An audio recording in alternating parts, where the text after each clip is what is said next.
के उत्तर को भर देता है। एक प्रकार से यह अवलोकन पद प्रदर्शिका होती है। यह अनुसंधानकर्ता पर नियंत्रण रखती है और उसे किस प्रकार की सूचना संकलित करनी है इसका मार्गदर्शन भी करती है। इसके कई गुण बताए हैं। यह अनुसंधानकर्ता को पुनः स्मरण की शक्ति प्रदान करती है। दूसरा, यह विषयात्मक अभिलेख को यह प्रमापीकरण को संभव बनाती है। यह विषय क्षेत्र को सीमित करने एवं आवश्यक तथ्यों पर ध्यान देने में सहायक होती है। दूसरी अनुसूची कौन सी है? मूल्यांकन, रेटिंग। इस प्रकार की जो अनुसूचियों का प्रयोग किसी विषय के बारे में लोगों की अभिवृत्तियां, रुचि, राय, विश्वास, अनुमति आदि आदि आदि इन सब चीजों का हम अध्ययन करने के लिए करते हैं। सांख्यिकीय मापन हेतु किया जाता है। सामाजिक समस्याओं एवं घटनाओं के मूल्यांकन, गुण निर्धारण तथा तुलनात्मक क्षमता जानने के लिए भी इस प्रकार की अनुसूचियों का प्रयोग किया जाता है। समाज वित्तीय अध्ययनों, सोशियोमेट्रिक स्टडीज, समाजशास्त्र एवं मनोविज्ञान में भी इनका काफी प्रयोग हुआ है।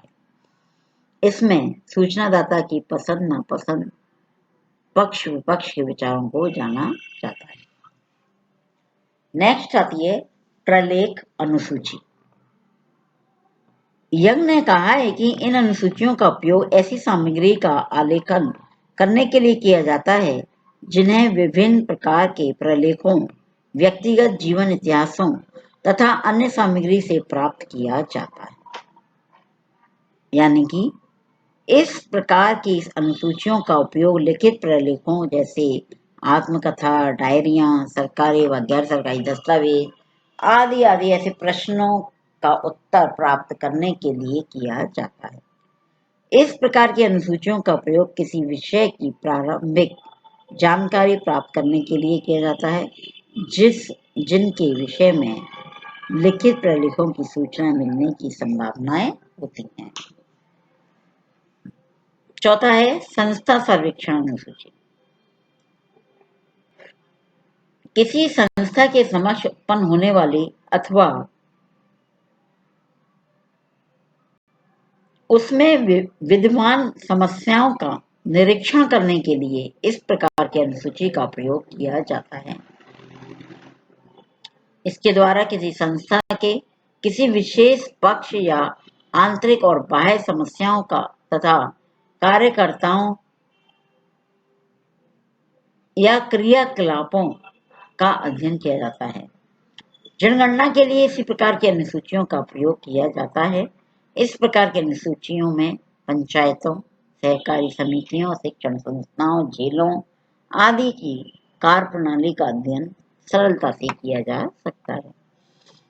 नेक्स्ट है साक्षात्कार अनुसूची। इस प्रकार की अनुसूची में सूचनाएं प्रत्यक्ष साक्षात्कार के द्वारा एकत्रित की जाती हैं।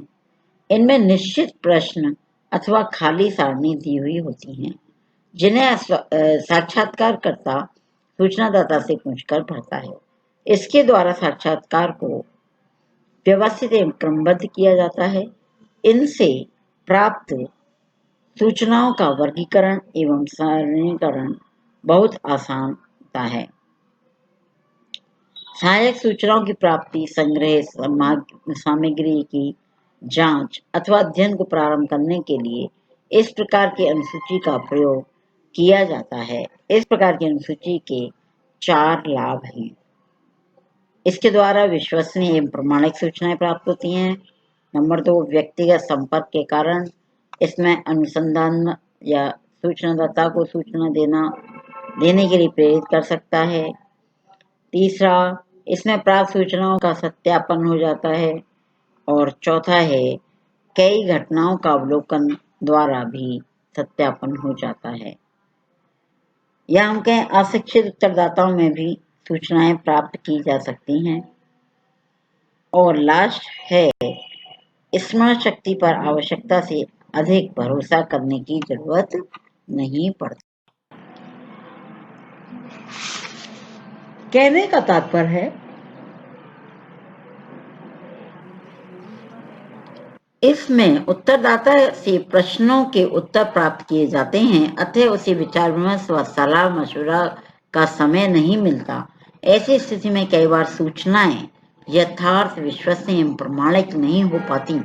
सूचनाओं को लिखने में अध्ययनकर्ता का पक्षपात आने की संभावना कम रहती है और अनुसंधानकर्ता द्वारा सीमित क्षेत्र का ही अध्ययन हो सकता है।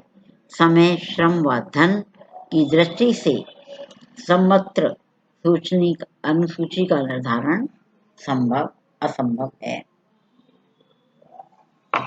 अब आता है अनुसूची निर्माण की प्रक्रिया, कि ठीक है ये सब हो गया, उद्देश्य है, उसके क्या विशेषताएं हैं, लेकिन अब हम अनुसूची को बनाएंगे कैसे, तो इसकी क्या एक प्रक्रिया है।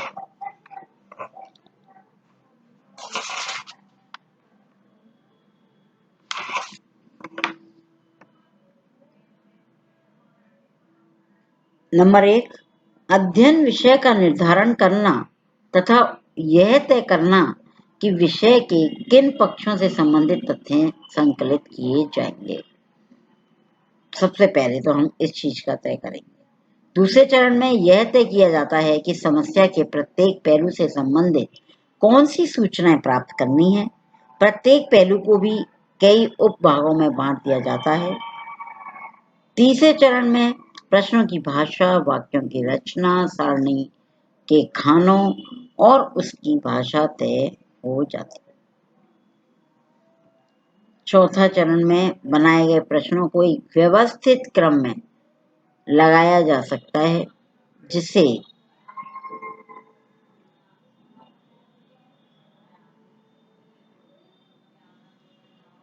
कि सिलसिलेवार सूचना प्राप्त की जा सके तथा उनसे प्राप्त सूचनाएं आसानी से सारणीबद्ध व वर्गीकृत की जा सके।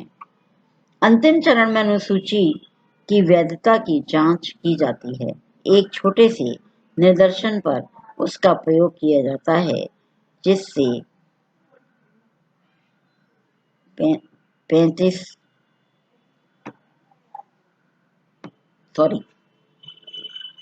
मुख्य अनुसंधान में आने वाली कठिनाइयों एवं अनुसूचियों की कमियों का पता लग जाता है, जिन्हें दूर करके ही उन्हें वास्तविक प्रयोग के लिए तैयार किया जाता है।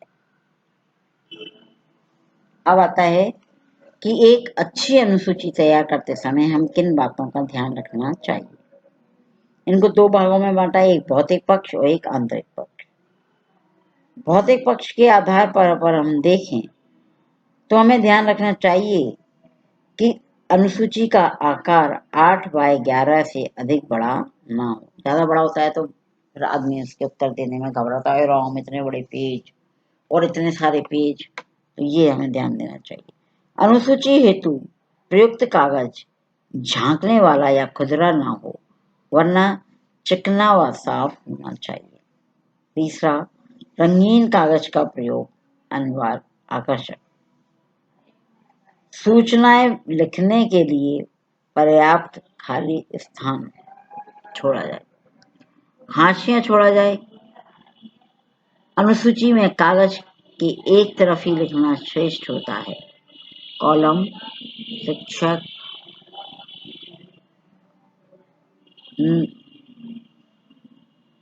उपशीर्षक द्वारा मदों को व्यवस्थित कर दिया जाता है। अनुसूची में पदों की संख्या अधिक नहीं होती। अब आता है अनुसूची की अंतर वस्तु, जो तो हम बाह्य वस्तु की बात कर रहे थे। अंतर वस्तु में उत्तरदाता के बारे में प्रारंभिक जानकारी, जो मैं बताया उसकी जो वास्तविक बायोडेटा जो है क्या है, उसके बारे में हम पूछते हैं। दूसरा, समस्या से संबंधित प्रश्न एवं सारणी। ये दो प्रकार से जो है अंतर्वस्तु को हम जानने का प्रयास करते हैं। और तीसरी है अनुसूची की शब्दावली एवं प्रश्न किस तरह के होने चाहिए। प्रश्नों के द्वारा सूचनाओं का संकलन किया जाता है, अतः उसके निर्माण में उचित संबंधों एवं प्रश्नों का चयन आवश्यक है, जिनके अभाव में हम उनके उद्देश्यों में सफल नहीं हो पाएंगे।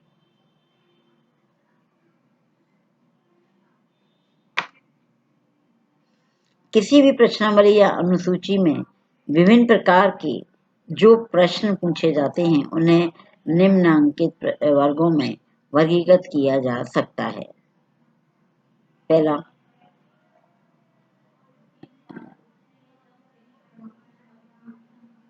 अनिर्दिष्ट प्रश्न। इस प्रकार के प्रश्नों में उत्तर देने में सूचनादाता को स्वतंत्रता होती है और वह अपनी राय जिस प्रकार चाहे व्यक्त कर सकता है।